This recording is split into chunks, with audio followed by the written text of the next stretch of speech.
feel bad I let you down. Sorry, brother. I'll be back. I'm gonna get you this money back. You a yeah, there and stuff. You a see. You a you a hold talking to. Let everyone. You a because you keep talking like a. Terence Crawford has appeared unmoved by Jake Paul's apologies to Mike Tyson for his comments on Tyson's late daughter, claiming Jake Paul was only pulling up some theatrical performances. Fighting Boots is a lose-lose situation. You know, I win, they're gonna say, oh, well, he was young, he wasn't ready. You know, he was talented, he was skillful, but you got the experience over. To him, there was nothing sincere about Paul's apology to Mike Tyson, and if Paul meant business, he would request a physical meeting with Mike Tyson, where he would tender an appropriate apology like Tyson did to Evander Holyfield. Let's get right in. I ain't got to do too much talking. Oh, bro. Focus on your fight before you not make it to your fight. I know what's going to happen come Saturday. The current welterweight champion of the World Boxing Association, World Boxing Council, and World Boxing Organization has come for Jake Paul, despite the problem child sending in an apology to Mike Tyson. Jake Paul had been at the receiving end of countless insults, slurs, slights, and abuses on and off social media by fans and professionals of boxing all over the world. The rationale behind their clamors was simple. Jake Paul had been insensitive and disrespectful, having insulted Mike Tyson and promised to bury him beside his late daughter, Exodus Tyson, after their bout on the "it wasn't just Mike Tyson's legendary status that was the problem." The real issue was Jake Paul's insensitivity to his daughter's death. After all the trolls and hate he got, Jake Paul was left with no other option but to tender an apology. He did tender an apology, though not without hitting out at his haters in the process. He sent words back to those who have come for him, claiming they're not entirely free from guilt as well. However, some people have been finding Jake Paul's apology funny and insincere. To them, Jake Paul never meant it. He only did it because he felt too many people were coming for him over the same issue. He didn't do it because he deemed his actions wrong, but because he had been, perhaps, forced to do so. One of those who raised concerns regarding this was the current WBO, WBA, and WBC World Welterweight Champion, Terence Crawford. Though Crawford had been relatively silent on issues regarding Jake Paul and Mike Tyson's upcoming bout on July 20th, he finally shared his opinions on the fight and Jake Paul's comments on Tyson's daughter. Crawford said in an interview when asked about the bout on July 20th between Mike Tyson and Jake Paul, "I initially thought the matchup was a joke. It never seemed real to me until I saw the announcements everywhere. And it's really not looking like an exhibition. I can only sit, marvel, and expect some fun," Crawford said. He then continued, "It's very common these days. In fact, Jake Paul has done this all his life, so fighting an older man isn't new to him. All I hope for is that Mike Tyson is safe. If that's sealed, then we've got a match on our faces." Moving on, Crawford was asked about Tyson's and Jake Paul's training sessions. "You know, I was telling a friend the other day, nothing has surprised me more than Mike Tyson's training sessions. I was watching and analyzing with a friend. I was blown away. He's got everything intact at such an old age. What amazes me the most is the passion he's now got. I'm glad for him." Crawford specifically highlighted Tyson having a rekindled passion ahead of his matchup against Jake Paul. Tyson's passion was one of the most questioned aspects of his boxing in the late 90s and early 2000s, just as he was about to end what had been a befitting career for him. Several conspiracy theorists have claimed that Tyson's losses only began after his passion for boxing waxed cold. To an extent, the statistics support their claims. The former undisputed world heavyweight champion was undefeated in his first 37 fights, a period many agreed that his passion was burning so much for this sport. However, in his last 20 matches, he had about 6 defeats. Nonetheless, according to Crawford, the same passion that was seen in Tyson's first 37 fights seems to have been rekindled as seen in his training and sparring sessions in preparation for his matchup against Jake Paul. Talking about Jake Paul's training sessions, Crawford said, "Jake Paul is just being Jake Paul and nothing more. He's pretty young, and when you find yourself in contests like this, the older one takes more glory because nothing you do seems special." Then, Crawford was asked to make his pick ahead of the match. "I support the legend. Jake Paul has always had his way against old men. I was scared about this at first, but Tyson's training sessions were mind-blowing. They strengthened my belief again, Crawford said. The interviewer then talked about the altercations between Mike Tyson and Jake Paul and asked what Crawford felt about the disrespect, especially the one regarding Mike Tyson's daughter. I'm not so much of a fan of exhibition bouts. I feel you should meet your mates to settle the score, but it's not that way. I feel since the exhibition matches are always fought with carefulness, their build-ups and face-offs should be lighter and less intensifying than the ones of professional bouts. Jake Paul is a bitch to say that to Tyson, and he knows nothing, that's why. He's such an insensitive fool. I saw him apologize to Tyson, and you don't call that a genuine apology. You don't go ahead to insult people after an apology. You don't act crazily, smiling and acting funny while apologizing. That was what he was doing. Why can't he act like Tyson and Holyfield? That's all he needs. Call Tyson physically and tender your apology. That's how things are done. Unfortunately for Jake Paul, Terence Crawford wasn't the only one to find issues with his apology. Some supporters who watched him apologize shared Tahir's thoughts as well. What we know? I don't know nothing. I'm trying to find out what I know. Enlighten me. What you mean enlighten me? A fan said, Jake is such an idiot. You're making an apology, yet you're insulting people for making you know you're wrong. This guy's just not it. Moving on, another said, was this an apology or a joke? Tyson should ignore this dude till he's ready for a proper apology. And if not, I'd be expecting him to get his head beaten to bits in the fight. A Mike Tyson supporter also quipped, you're apologizing to a legend, yet it looks like he's your pal. Even Martinez twins won't take this from you. Every new day, I always get a reason to hate Jake Paul. A random person seemed to rain insults on even Tyson if he attempts a reconciliation from that nonchalant apology. I have no word for you, but trust me to reduce Tyson if he dares take this nonchalant apology from you. When you are ready to apologize, you will.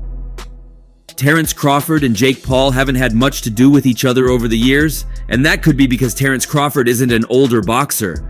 But when Crawford was asked about Jake Paul some time ago, had so much to say.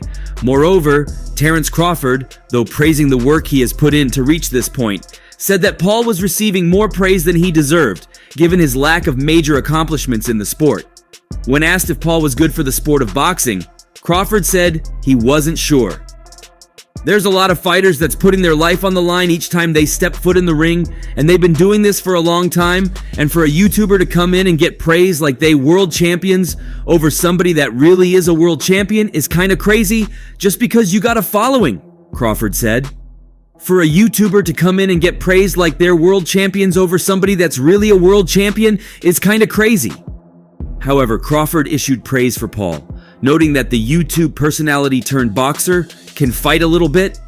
I give him credit. He can fight. He's been training and working out and sparring for years now, but you know it is what it is. He's not legitimately a real boxer, so I give him credit for doing what he's doing right now. He's making a living for himself and his brother, and coming from where he comes from, he's doing his thing. Crawford is one such world champion as he was referring to. He currently holds the WBO welterweight title. At another time, Crawford was to talk about influencer boxing, and he did well to use Crawford in symbolizing Jake Paul and talking about influencer boxing. Terence Crawford once shared his take in an interview. In the age of influencer boxing, Terence Crawford wasn't hating, but was just being real. With a 38-0 record and numerous world championships across 3 weight divisions in boxing, Crawford has been universally considered one of the top pound-for-pound boxers in the sport. So given his accolades, some might think the rise of influencer boxing in recent years might draw his ire, as it has done with so many in the world of boxing. However, they would be so wrong to do that. I can't knock the next man for putting food on his family's table. It's entertainment at the end of the day. They're just going in there to entertain the fans. And if the fans are going to pay them to entertain them, so be it, Crawford said during the podcast. I'll watch the real fighters. Not saying these guys aren't real fighters, because these guys get in the ring and put their life on the line, just like any other fighter does. They've been doing it for a number of years, but at the same time, it's a different skill set and different skill level. Influencer boxing rose to prominence the past few years in large part due to Jake Paul. Originally a YouTuber and Disney Channel star, Paul pivoted to a boxing career after finding success against fellow YouTubers in white-collar boxing matches. From there, Paul became the most recognizable face in influencer boxing by targeting bouts with former MMA champions. Most recently, he defeated former UFC middleweight champion Anderson Silva by unanimous decision, proving to many that the former YouTuber is not to be taken lightly in the squared circle. Crawford at least believed that Paul has earned some respect. When you look at Jake Paul, he's been training for years. He's been fighting without headgear and fighting in the back of his yard. Jake Paul definitely became a professional in this sport. I just want to see him actually fight a real fighter. At this point in time, any real boxer, not an MMA fighter that you're bigger than, somebody your weight. Get him a real fight. Test him out. Not somebody in the top 10, just a real fighter that we can say, okay, Jake, you fought such and such, he was ranked 15 or something, and we can gauge from there, Crawford continued. One could wonder why Crawford was so full of himself and was quick to label some people as real fighters and others as something else. Well, his records speak for him, as this will be his 10th year in a row as a world champion across different weight divisions. He has held multiple world championships in 3 weight classes, from lightweight to welterweight, including the undisputed championship at light welterweight and welterweight. You're one of the only elite boxers that can wrestle. Yeah. Has anybody ever come to you and said, Terence, what do you think? Yeah. Dip your toes in the MMA water. I don't get paid enough. But if you did? Nope. As of January 2024, he holds the World Boxing Association WBA Superversion, World Boxing Council WBC, and World Boxing Organization WBO welterweight titles. In July 2023, he became the first male 2-division undisputed champion of the 4-belt era after defeating Errol Spence Jr. As of August 2023, Crawford is ranked as the world's best active boxer, pound for pound, by the ring, Boxing Writers Association of America, Transnational Boxing Rankings Board, ESPN, and BoxRec. Crawford was named Fighter of the Year by the Boxing Writers Association of America in 2014 and by ESPN in 2014 and 2017. A brief look at Crawford's last main fights would prove so much of his abilities and unique fighting style. Crawford took up boxing at the age of 7. He fought 70 official amateur bouts, losing 12 times. As an amateur, he defeated future world champions Mikey Garcia and Danny Garcia. After winning 3 amateur tournaments shortly before the 2008 Olympics, he became the highest-ranked lightweight in the U.S. However, his loss to leading contender Saddam Ali thwarted his Olympic ambitions. But his career has had no semblance in any form with a defeat, with 40 victories in 40 matches, including 31 knockout victories. In his last 3 bouts, Crawford has not only made a mark, but has been gradually imputing his name in the discussion of the greatest boxers of all time. All he needs is a few more wins to have his name permanently cemented among the greats. Crawford's first defense of the WBO title was slated to take place on October 13th, 2018. Early reports stated his likely opponent would be former WBA interim light welterweight champion Jose Benavidez. On September 6th, despite having 2 years left of his contract, Crawford signed a new multi-year deal with Top Rank. On signing the extension, Crawford said, "I am the best fighter in the world, hands down. ESPN is the biggest brand in sports, and Top Rank is the biggest promotional company in boxing. This was a no-brainer for me and my team. All of the super fights that the world wants to see will happen. Like I've said before, I want all of the champions in the welterweight division."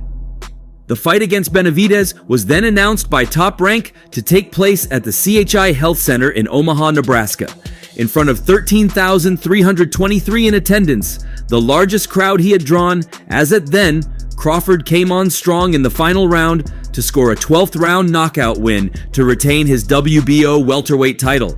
The fight was halted at 2 minutes and 42 seconds. Crawford used an in-and-out style of fighting to land his shots and then got away before Benavidez could hit him.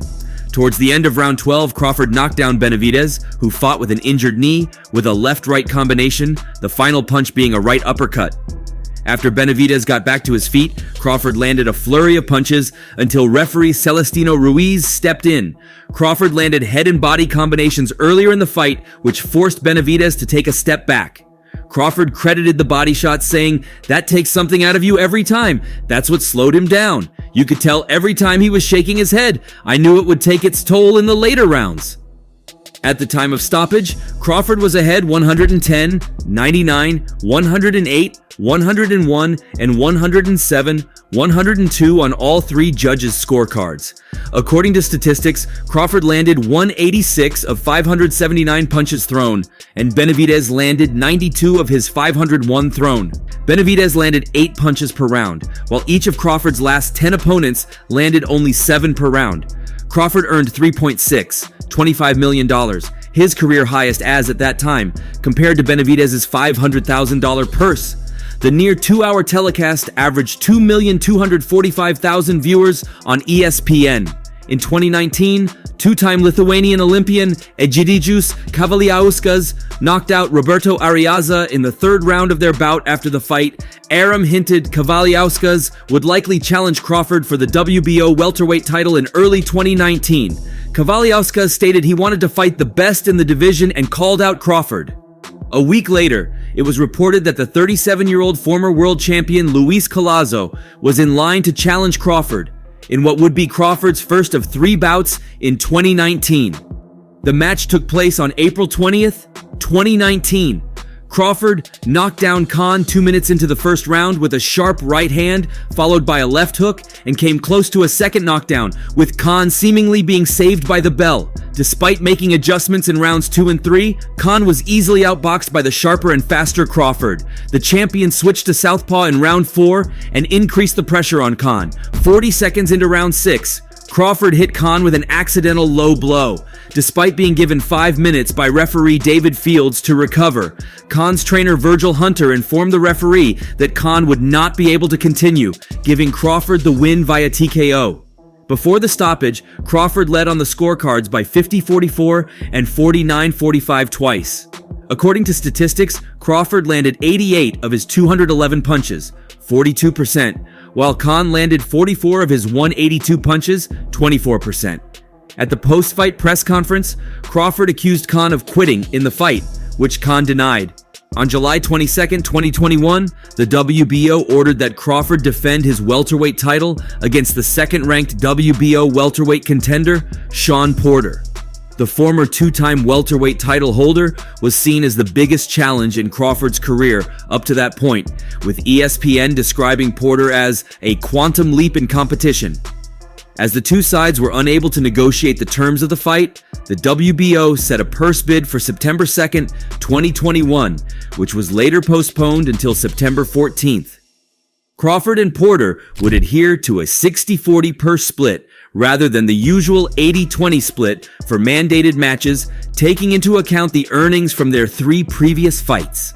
On September 14th, it was announced that a deal had been agreed to stage the fight on November 20th at Mandalay Bay in Las Vegas. On fight night, Crawford showcased his switch-hitting ability, fighting in both the orthodox and southpaw stances. Both men were cut from accidental head clashes. In the 10th round, Crawford caught Porter coming in with a well-timed left uppercut, sending the latter to the canvas. Crawford scored another knockdown shortly after, prompting Porter's corner to throw in the towel, handing Crawford a 10th round technical knockout victory. Crawford outlanded Porter in punches with 98 strikes to 79, although Porter had landed more power punches with 67 to Crawford's 65. Crawford was leading on the judges' scorecards at the time of the stoppage with scores of 86, 85, 86, 85, and 87, 84. According to reports, Crawford earned up to $6 million for the bout, a 60% split of the total fight purse. During his post-fight interview, Crawford announced his split with promoter Bob Arum and departure from Top Rank, opting instead to test free agency.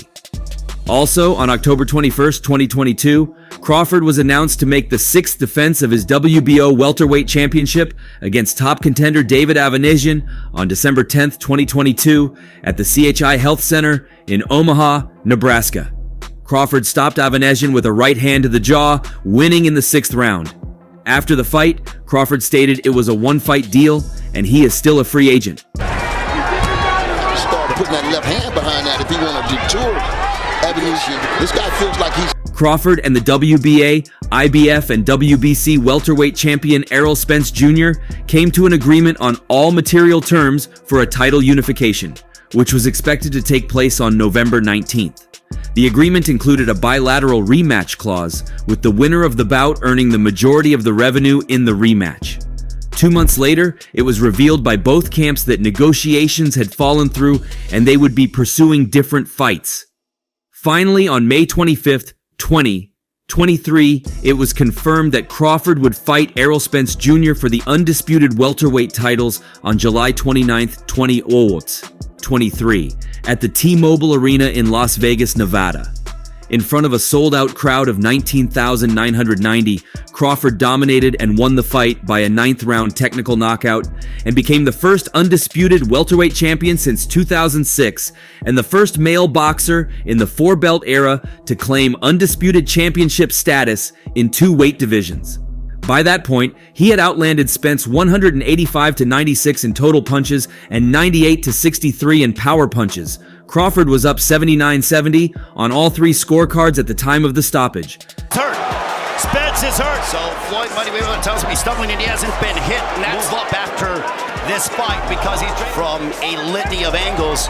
As Crawford had advised Jake Paul, it is hoped that soon Jake Paul gets rid of his obsession with fighting older boxers, and we can see a matchup between Terence Crawford and Jake Paul. For now, many await another apology from Jake Paul after deeming his first one nonchalant. It remains to be seen if he does respond. If you enjoyed watching this video, kindly react by clicking the like button below. For the very best updates on news, moments, events, and actions in the world of boxing, stay connected with us by subscribing to our YouTube channel, and don't forget to turn on notifications to get alerted when we drop quality contents like this.